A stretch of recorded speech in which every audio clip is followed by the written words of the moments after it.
Great. Hello, everyone. Welcome to yet another session of, of a Saturday Indo-Indian sessions with Shalini. Hi, Shalini. Thank you again for supporting us with your expertise and your knowledge on Indo-Indians Saturday evening, this time's evening session.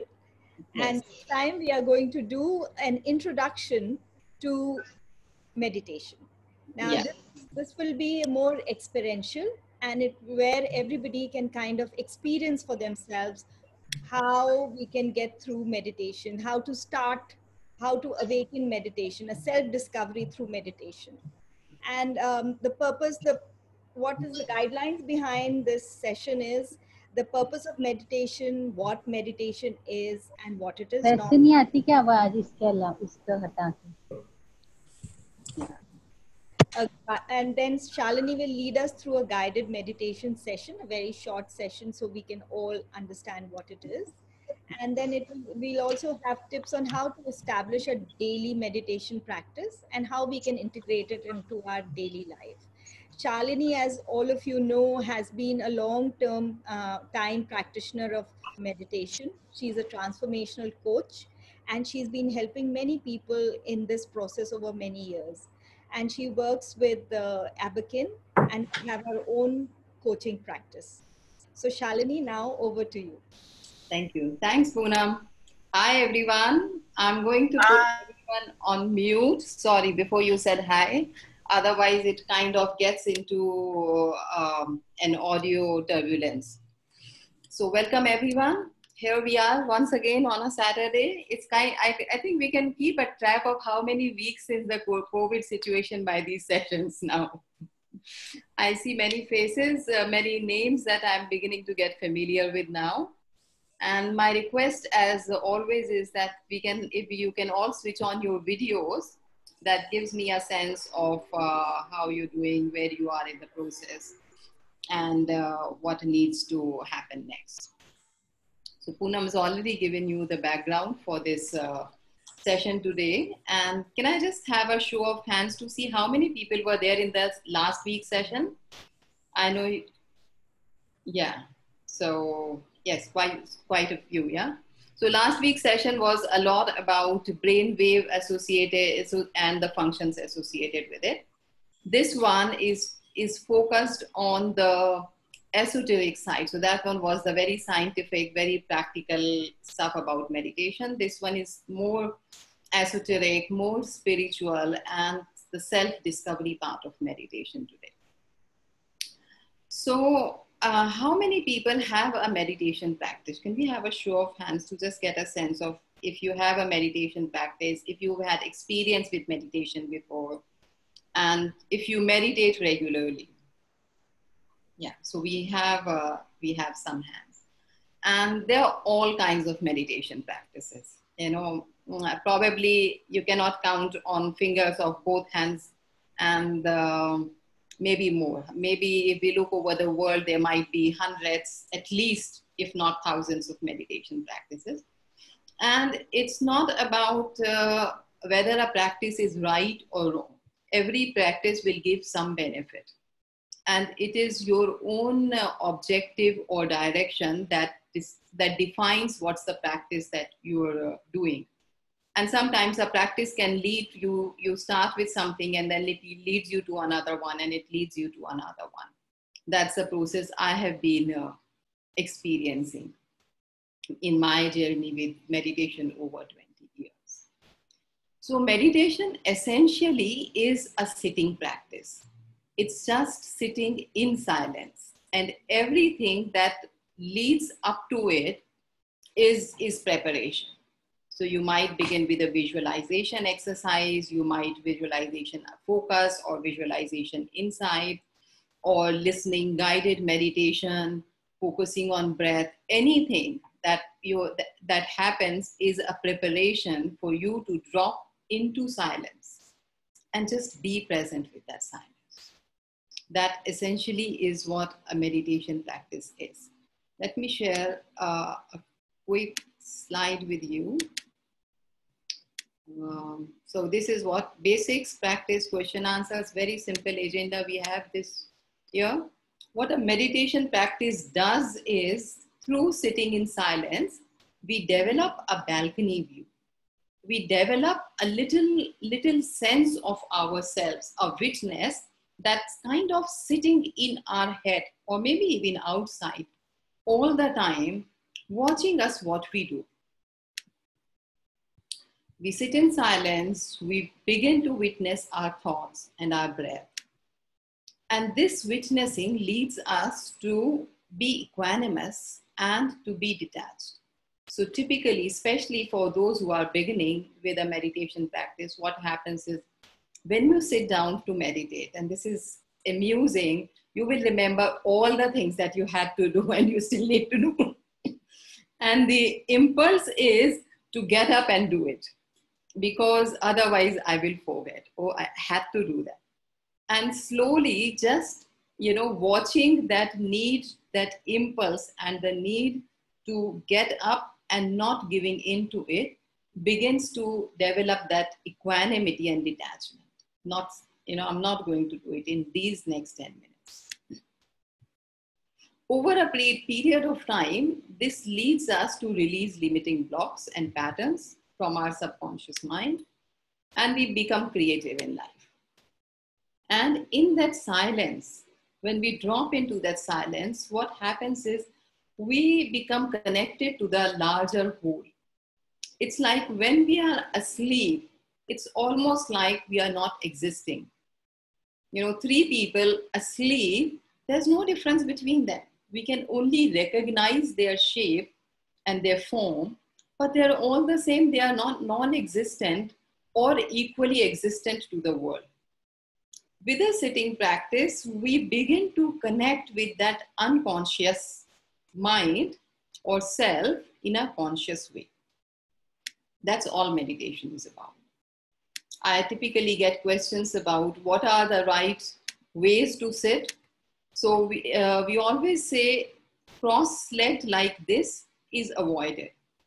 The reason being the energy flows in the body in this way. If we keep our legs crossed, we stop the energy flow.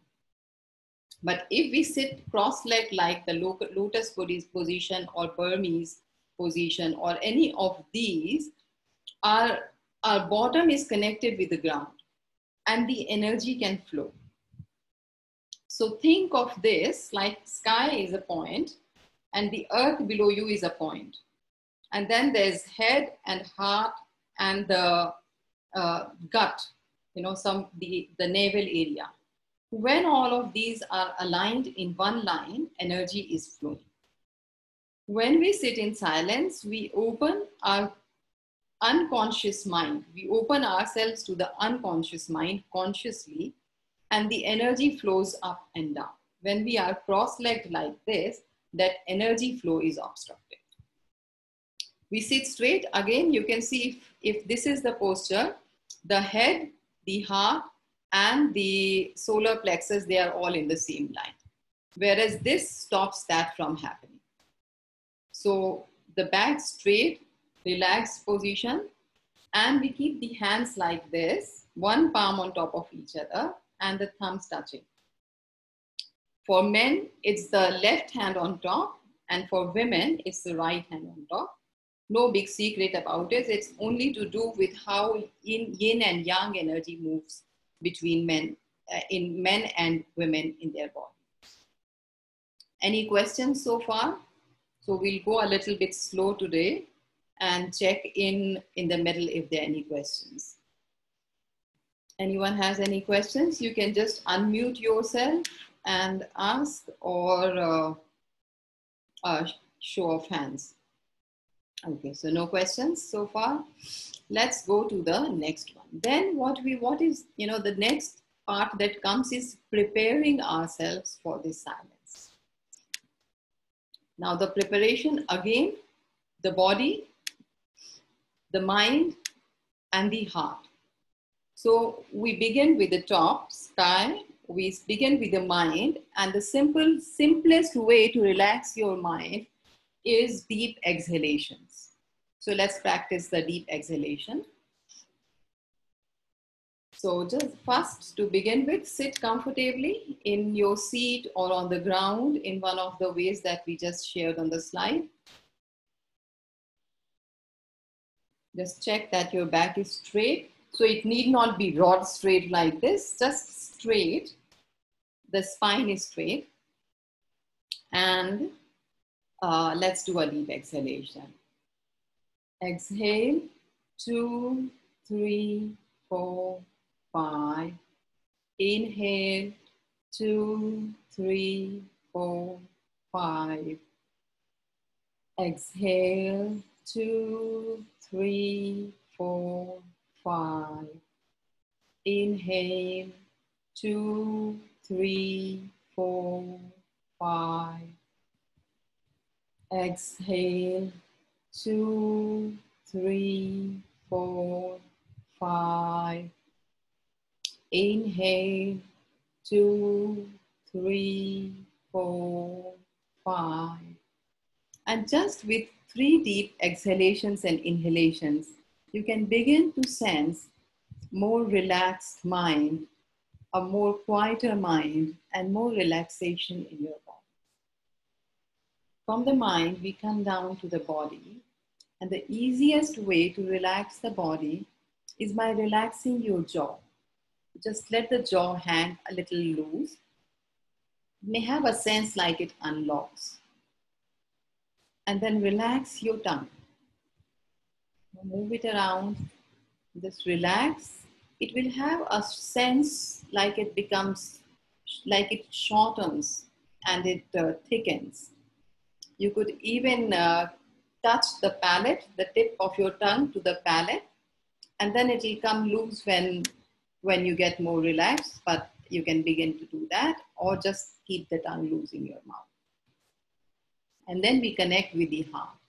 So your eyes at this point of time could be closed, but for a moment, if you open your eyes and look, so take your hand, and the spiritual heart is in the center of chest. At the level of armpits, in the middle of the chest is the spiritual heart. So take your right hand or left hand if you're left-handed and just touch the center. And smile.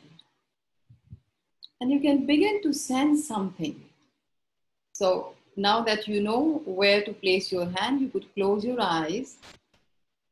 Remember the feeling of exhalation and relaxation. Loosen your jaw, loosen the tongue.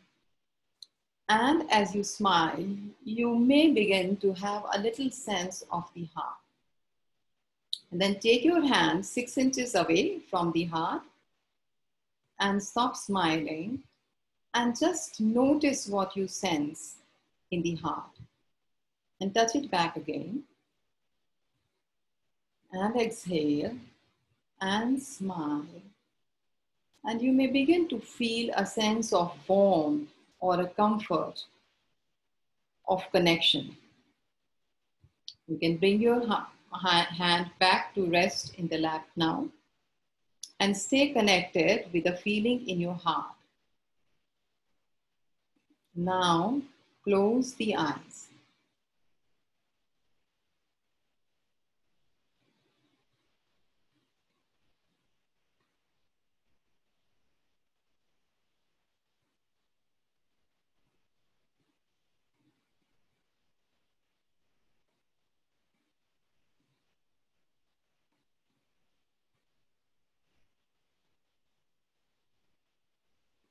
Now, please open the eyes halfway, looking down.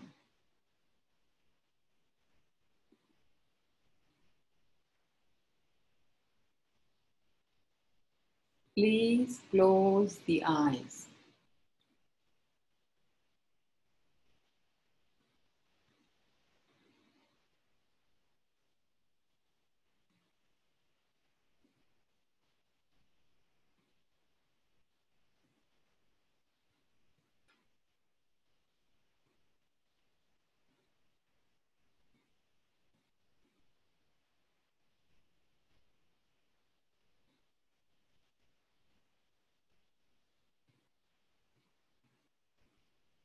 Now, Please open the eyes quarter of the way, looking down.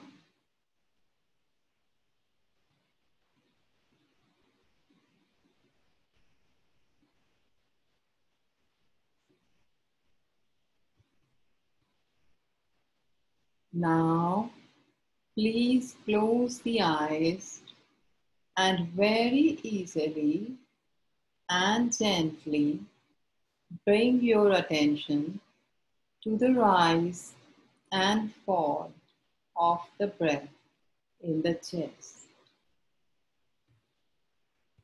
No concentration, no control, just an easy, effortless focus on rise and fall of the chest, of the breath in the chest. No concentration, no control, just an easy, effortless focus, just like watching the clouds pass by. After a while, you may notice you wander from the breath, maybe into some thoughts or some outside noises. If this happens, just very easily and lazily return to watching the breath. No concentration, no control. You swing from breath to the thoughts, to the breath, to the thoughts, to the breath, and after a while, I will tell you to stop.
Now, very easily and gently ease off what we're doing and sit with your eyes.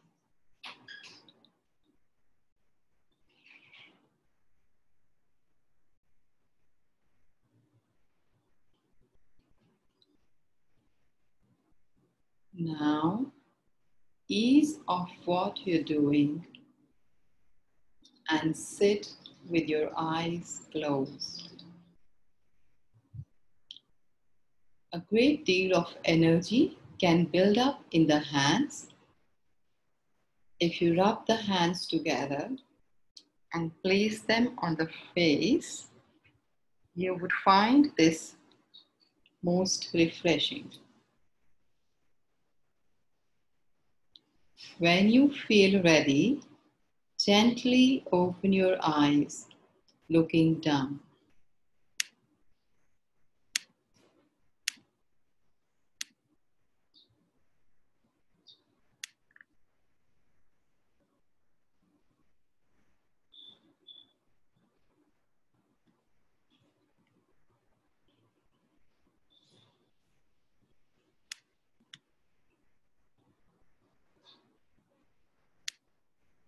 Welcome back.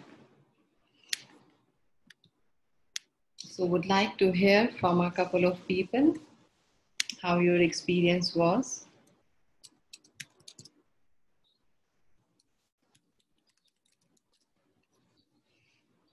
Anyone would like to share? Yes, Kavita. Shalini, is it, I mean, there's a little bit of tension at the nape of the neck. Whenever I meditate, is that normal?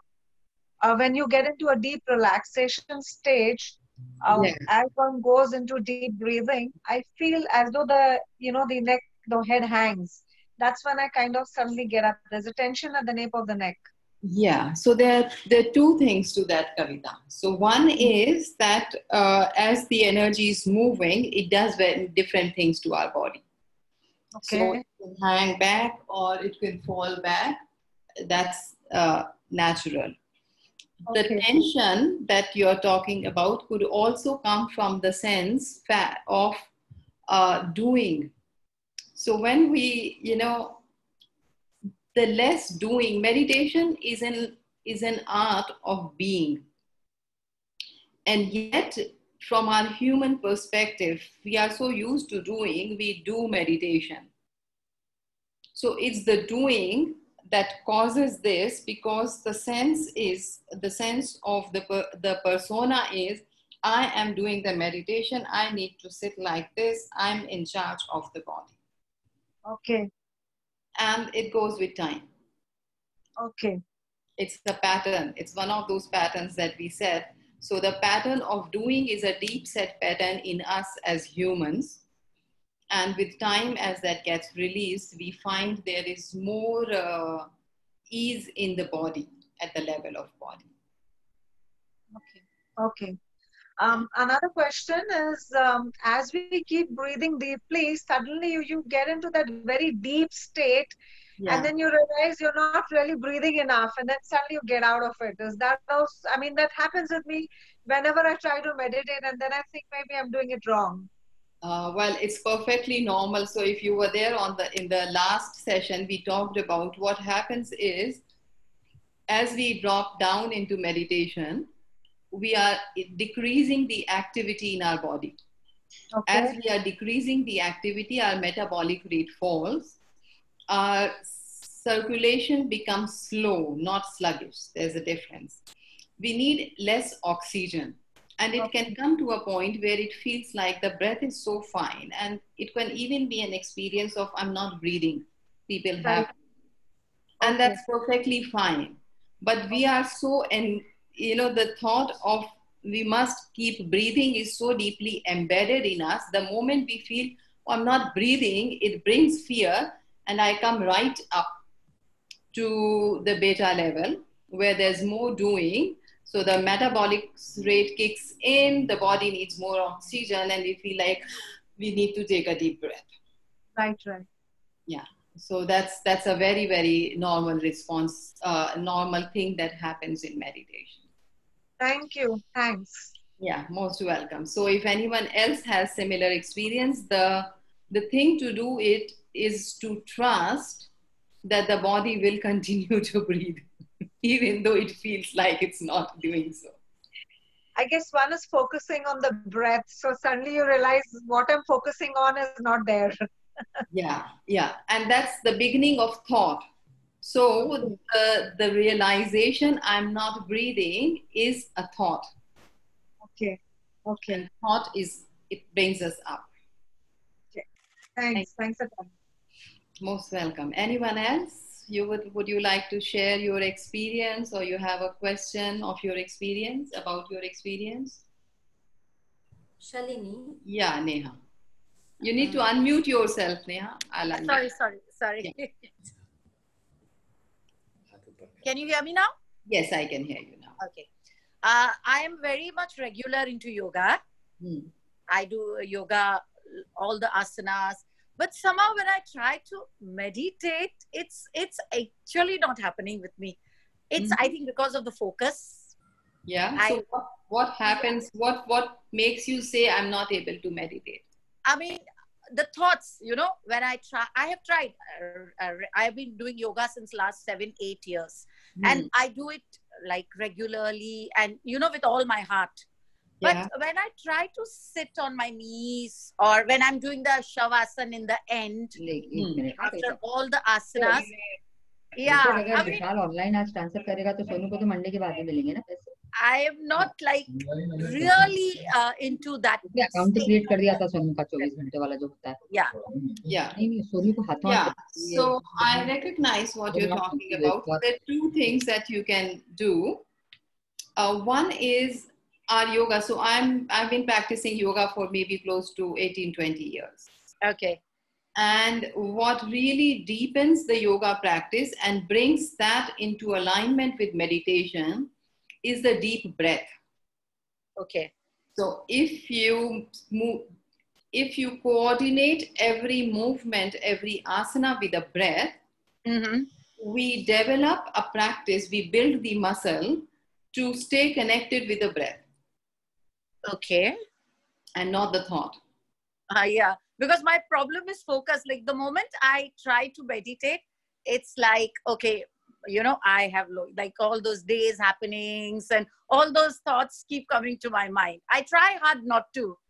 Yeah. And that's perfectly fine. So there's a big misconception or a big myth about meditation, that it is about closing ourselves to all. Yeah, like with a blank mind. Yeah. The mind should be blank. We should not be able, we should not think, we should forget everything. And guess what? That doesn't happen. That doesn't happen. Yes. So it doesn't happen. Why it doesn't happen? Because mind has two facets. There's a part of mind whose function, whose nature is restlessness. Right. So that's the nature of the mind. And then there's the inner mind. And the nature of this mind is to seek silence. But we are more used to this mind, the manha, which pulls us out towards towards the doing, towards the material world.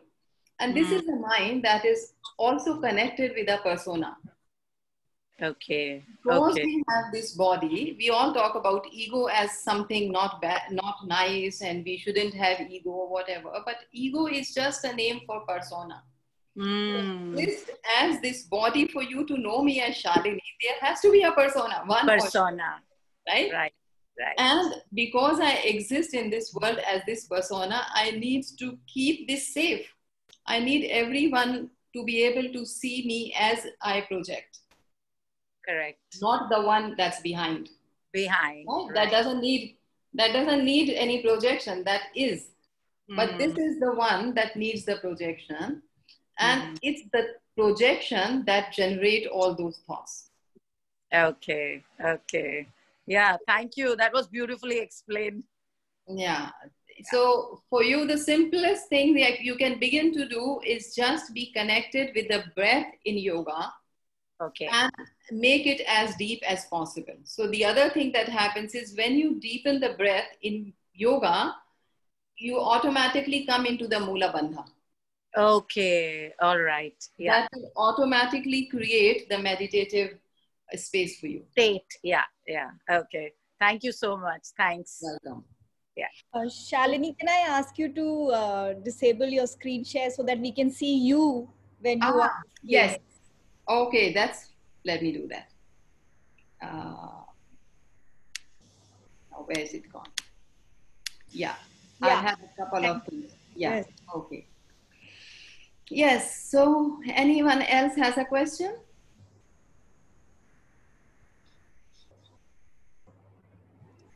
Yeah. If anybody has a question, just unmute yourself and Yeah. ask.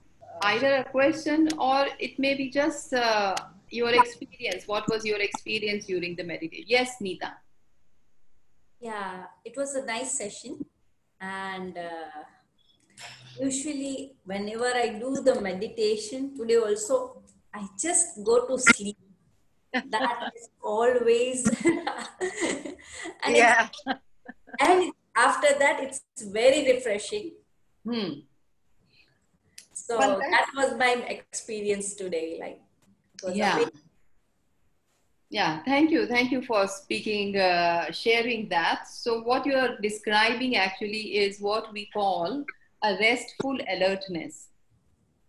So like we explained in the session last week, what happens during the meditation is we experience the same state that we usually experience only during sleep. And so the experience of mindfulness can feel like we fell asleep, and it may have been sleep or may not have been sleep, we don't know, but it can definitely feel like we fell asleep, lost the sense of time, and yet we know that we did not sleep, because when we come out of it we feel more very restful and sort of rejuvenated or fresh. We feel refreshed. Yeah. And a lot of people share, so it's very interesting. I have this experience very often when I do the corporate sessions, that people will say, you know what, I have insomnia, but in this session I slept.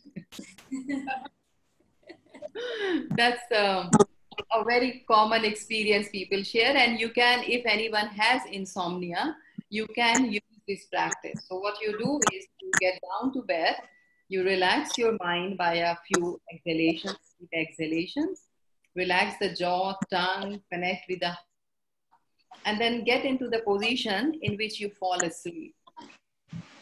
And then you do your eyes closed 30 seconds, open halfway, looking down for 5 seconds, close again for 30 seconds, and again after 30 seconds, and it can be approximate, you don't need to time yourself with an alarm. Open a quarter of the way for 5 seconds, and then when you close, you'll find yourself falling asleep. So there was a question on chat. Poonam, could you read that out? Okay, I can do it. What to do if some part of the body that is hurting starts to distract? Yeah, very good question. So what happens is there are many things happening in the body during the meditation. So one, we are relaxing. We are relaxing at a deeper level than we usually do. Second, we are releasing long embedded stress that has been stored for long in the body. And that can feel like pain. And it can take our attention.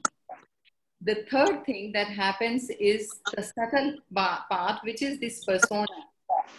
Every time we meditate and we release these past patterns hidden in the body, we bring this mind and the outer mind and the inner mind, we start to bring them close to each other. And what happens is this puts our persona at risk. We begin to move away from everything that defines our persona. So there's a part of ego that actually does not want us to meditate. because it feels that if this person continues to meditate, I'm at risk.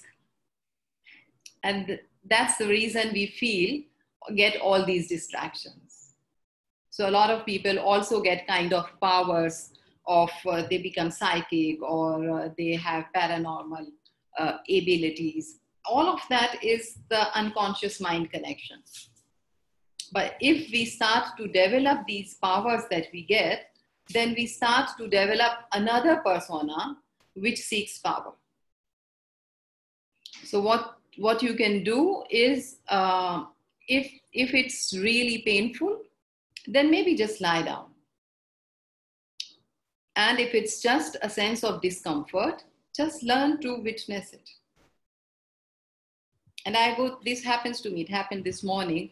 I had a severe pain in my pelvic during the meditation. And I just stayed with it, enjoy the pain. And after a while, the pain vanished. When I came out of the meditation, not only did the pain vanish, I felt I had a pelvic opening. So, as my first yoga teacher used to say, enjoy the pain. We learn to enjoy the pain, we begin to detach from it. I see you smiling, Bhavna. Yeah, thank you. Any other question? Anyone else? Yes, Nupur. Why is lying down not a good position for meditation? Yes, lying down is not a good position. First of all, then you really fall asleep. So that's good, right? In a way. Well, you sleep all the time. The idea is then the difference between meditation and sleeping, Nupur, is that, so the similarity is in both we are connected with the unconscious mind. The difference is in sleep, we are unaware of it. In meditation, we are aware of it.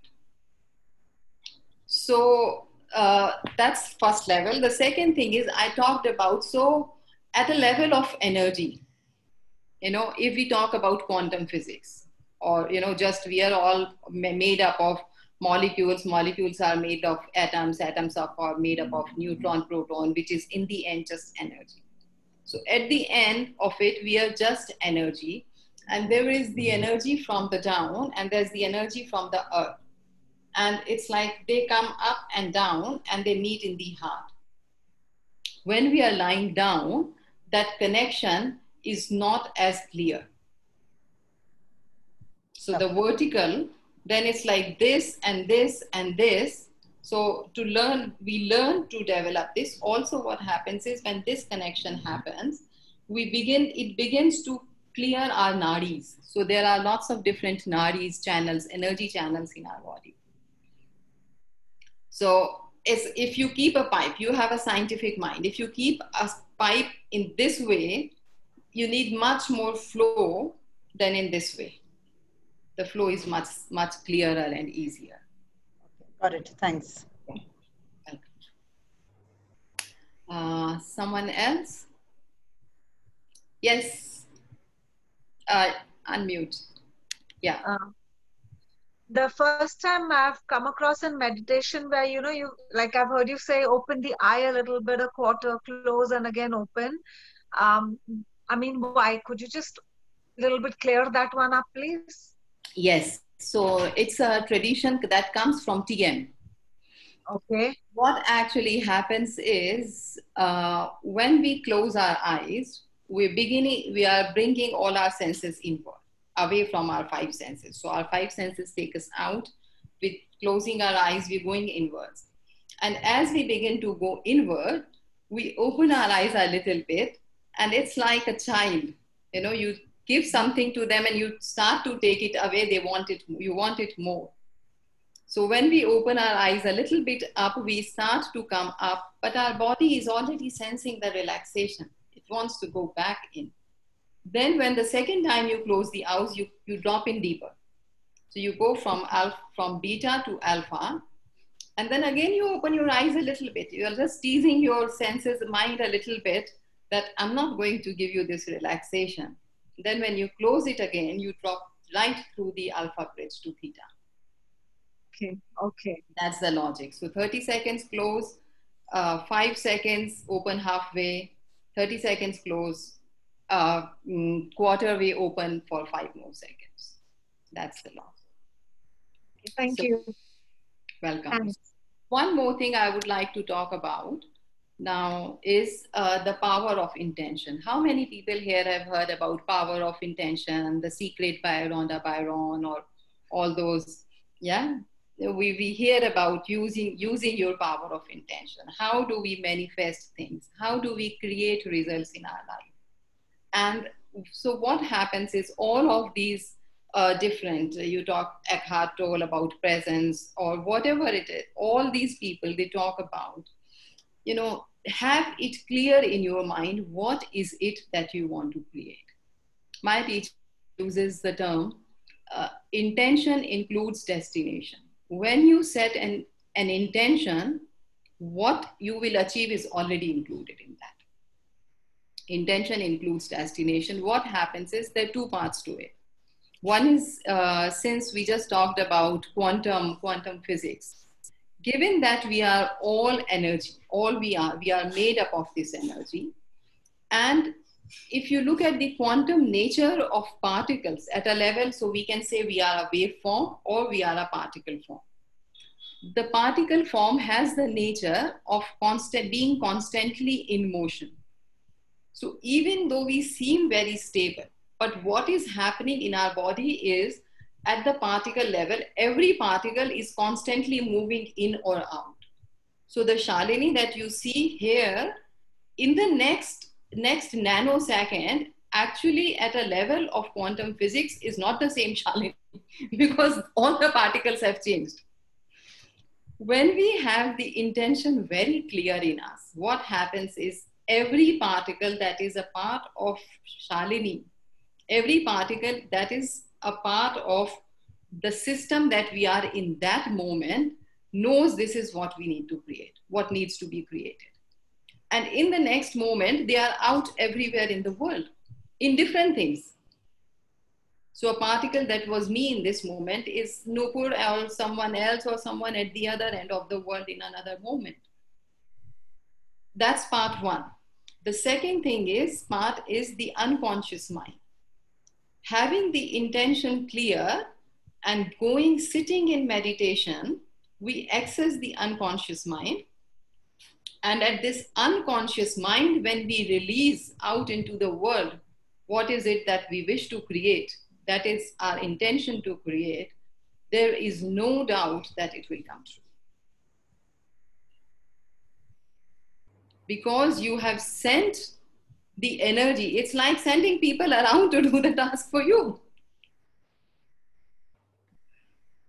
And so one thing that we did not do it today, but I invite you to do is take some time to form a very clear intention of what is it that you wish to create. And when you sit down to meditate, just before you close your eyes, speak out this intention very clearly 3 times. It is my intention to do this, this, this. Not I will try, not I hope to, not I will maybe do it. Very clear. Tell the universe what your intention is. It is my intention to do this, this, this, this, this. And sit with that when you go into the practice. A meditation practice also has lots of healing benefits. You can also dedicate your practice. So you can dedicate your practice to someone who's unwell, to a family who's facing some challenges, or to anyone, to any cause. And then what you do is just before you close your eyes, you set a clear dedication. I dedicate this meditation practice today to this or this or this cause. And it works. Yeah. Anything else? Yes, Nita, you have a question. So, what is the difference between the yoga nidra meditation Yeah. and the sitting position medication? Yes. So the yoga nidra, in the sitting position, we are connected with the body while we are, and the unconscious mind at the same time. In yoga nidra, we learn to transcend the body. So when you're deep in yoga nidra, you actually lose sense of the body completely. And you're only connected with the unconscious mind, and you learn to direct the mind.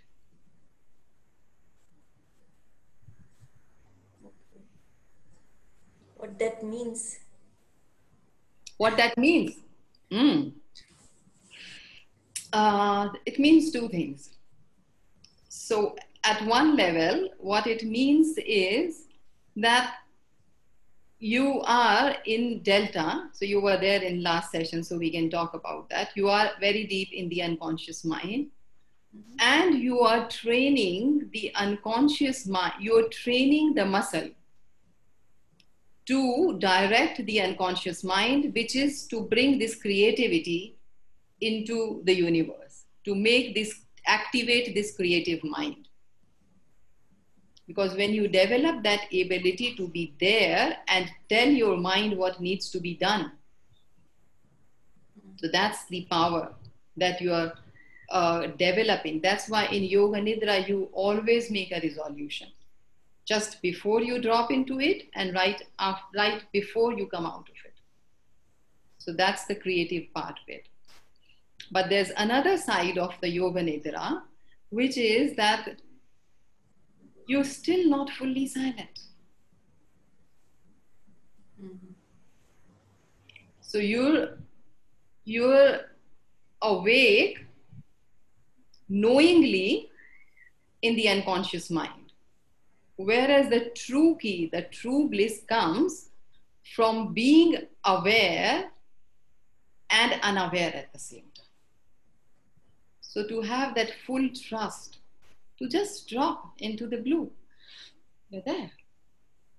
And there's nothing to do. And that trains you, sorry Poonam, that trains you to be that way in your living life without eyes closed. Yes, Poonam. No, I'm just a little this thing, because it's going much further than just an introduction. Yes, yes, so quickly. Good. Thank you, Poonam, for bringing back. I'm so deep into it, I don't know where I go when the question. So does that answer your question, Anita? Yeah, but and what will I do with this? There are so many questions, so let it be. Just do both. So yoga nidra you cannot do all the time.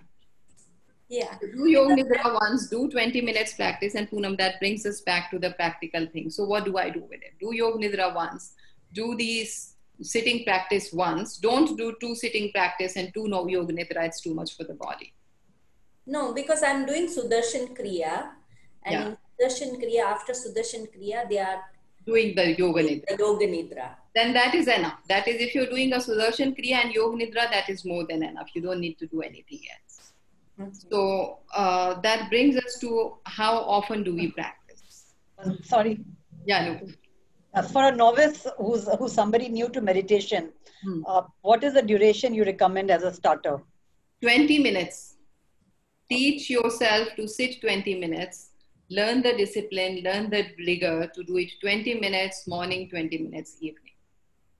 Twice a day, you're saying 20 minutes Twice a day, ideally. Ideally, it should be done twice a day. If you cannot do 20 minutes, it's better to start 10 minutes both times, but do it both times. Okay. Morning after your shower, evening around 5, 6 o'clock when the energy is dropping, the Sandhya Kala.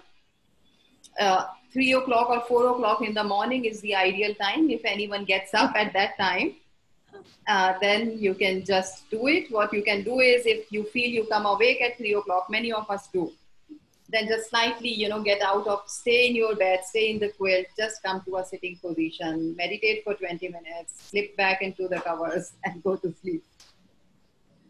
So those are the timings to do it, the duration. do it as much as possible in the same place every day.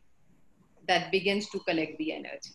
If you have a chair or an asana or a specific place, over a period of time, it will collect your energy, and you will realize that even on days where you feel your mind is all over the place, just as you sit down on that, the energies will bring you inside. That's about that. Thank you. And take good care of your body. Know someone who understands meditation. In case you start to feel a bit uncomfortable or you're not sure what's happening in your body, in your mind, have someone that you can talk to. I'm happy if you reach out to me. Did we cover everything, Poonam? Yeah, in fact, I have a question, Shalini. You know, a lot of people, when they do meditation, they light a lamp. They light a lamp, and, you know, they want to sit maybe as a continuation to a prayer or that practice. What is your view on that? So there, again, you know, typically there is not one answer to it. There are multiple levels to it. So lighting a lamp is very simply, when we are sitting in meditation, we are releasing patterns. And this is dark energy. And if you have a light or a light energy, then that negates that. So it's a cleansing thing. If you're having a prayer or some auspicious thing, and then you want to meditate after that, the reason is that during a prayer, the vibration goes up. So it all has to do with the resonance. So the resonance is higher. We want to make use of that high frequency to raise our frequency up. So if that's why you feel easy to meditate if you go to a prayer place, whether it's a church or a mosque or a temple, because the vibration there is higher. And it's a principle of resonance. When you come into that, your vibration, you start vibrating at a higher frequency. Right. No, I think that's a very valid point. I also really liked your positive affirmations, your intention, what you spoke about intentions and how to release it to the universe. I think that's a very, very useful and powerful technique to get what you want, I guess. Absolutely. Yeah. And we are at the top of the hour. So thank you everyone for joining. Poonam, you can close the session. Yeah. Thank you, Shalini. That was indeed a very beautiful session, and the meditation was very beautifully guided, and one could actually feel that peace and calm at that moment in time. And I thank everybody on this session who have joined us. If you have any feedback, do send us an email. If there's anything else, any questions that you might have, do send us an email again, put it in the email and send it to us. If there's anything else that you'd like to see similar to these sessions, of course, again, in that email. So thank you, everyone. And we look forward to our new sessions, which will happen over the next few weeks. Thank you.